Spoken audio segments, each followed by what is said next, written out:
اعوذ باللہ من الشیطان الرجیم بسم اللہ الرحمن الرحیم فرح المخلفون بمقعدهم خلاف رسول اللہ وکرہوا ان یجاہدوا باموالہم وانفسہم فی سبیل اللہ وقالوا لا تنفروا فی الحر قل نار جہنم اشد حرا لو کانوا یفقہون۔ ابھی آپ کے سامنے آیت نمبر 81 کی تلاوت کی گئی۔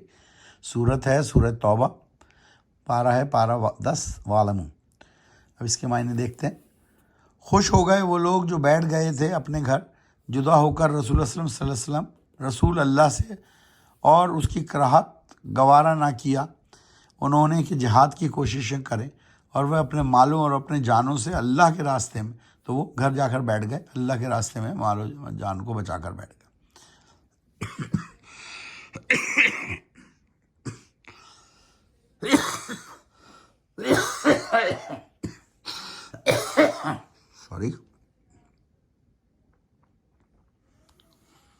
بچا کر بیٹھ گئے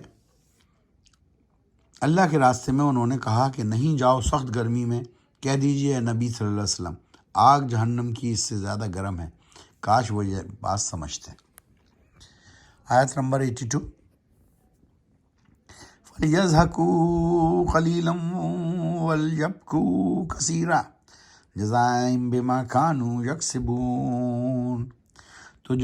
تو چاہیے کہ اب وہ لوگ ہنسیں کم اور روئیں زیادہ، بدلے میں اس بدی کے جو وہ کما رہے ہیں، یعنی وہ کماتے رہیں یا عمل کرتے رہیں۔ 83۔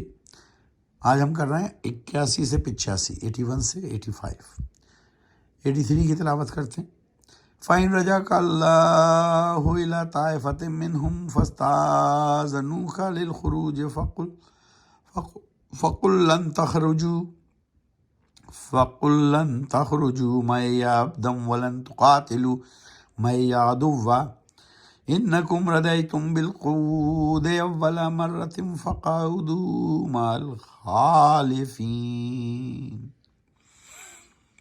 اور پھر اگر وہ واپس لے جائے تم کو اللہ ان منافقوں کے کسی گروہ کی طرف، اور وہ اجازت مانگیں تم سے جہاد کے لیے نکلنے کی، تو کہہ دینا ہرگز نہیں نکل سکتے تم میرے ساتھ کبھی، اور ہرگز نہیں کر سکتے جنگ تم میرے ساتھ مل کر کسی دشمن سے۔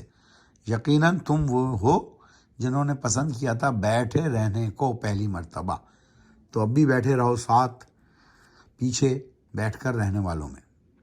تو اللہ سبحانہ و تعالیٰ نے حضور صلی اللہ علیہ وسلم کو کلیئر کٹ انسٹرکشن دے دی کہ ابھی اگر کسی موقع پر منافق تم سے کہیں کہ چلو ہم بھی جہاد پر چلتے ہیں تمہارے ساتھ، تو آپ نے انہیں قطعی اپنے ساتھ نہیں لے جانا۔ 84۔ وَلَا تُصَلِّ عَلَىٰ أَحَدٍ مِّنْهُمْ مَاتَ أَبَدًا وَلَا تَقُمْ عَلَىٰ قَبْرِهِ إِنَّهُمْ كَفَرُوا بِاللَّهِ وَرَسُولِهِ وَمَاتُوا وَهُمْ فَاسِقُونَ۔ اور نہیں پڑھنا تم اے نبی صلی اللہ علیہ وسلم نماز کسی کی بھی ان منافقین کی نماز جنازہ جو مر جائے کبھی بھی۔ حضور صلی اللہ علیہ وسلم کو بتا رہے ہیں اللہ سبحانہ و تعالیٰ کہ کسی منافق کی نماز جنازہ تم نے نہیں پڑھانی، اور نہیں کھڑے ہونا دعا کے لیے ان کی قبر پر۔ یقیناً انہوں نے کفر کیا، انکار کیا ہے اللہ کا اور اس کے رسول کا، اور وہ مرے ہیں اس حالت میں کہ وہ تھے فاسق یعنی باغی، فسق کرنے والے۔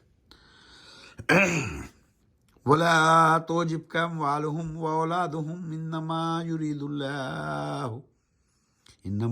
اللَّهُ أَن يُعَذِّبَهُم بِهَا فِي الدُّنْيَا وَتَزْهَقَ أَنفُسُهُمْ وَهُمْ كَافِرُونَ۔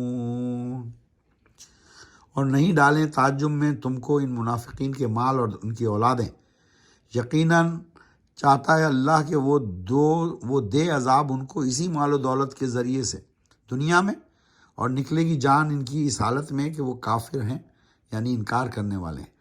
تو اللہ سبحانہ و تعالیٰ پھر ایک دفعہ سمجھانے کی کوشش کر رہے ہیں کہ ان کے مال و دولت کو تعجب میں نہ ڈال دینا تمہارے کو۔ اللہ تعالیٰ نے خود سے ان کو مال و دولت دی ہوئی ہے اور اولاد بھی دی ہوئی، تاکہ وہ اس کے مزے لیتے رہیں اور اللہ سبحانہ و تعالیٰ کی طرف پلٹنے کا کوئی گمان نہ رہے، کوئی گنجائش نہ رہے، کیونکہ اللہ سبحانہ و تعالیٰ نہیں چاہتے کہ اب وہ منافق واپس اسلام کی طرف آئیں۔ صدق اللہ العظیم.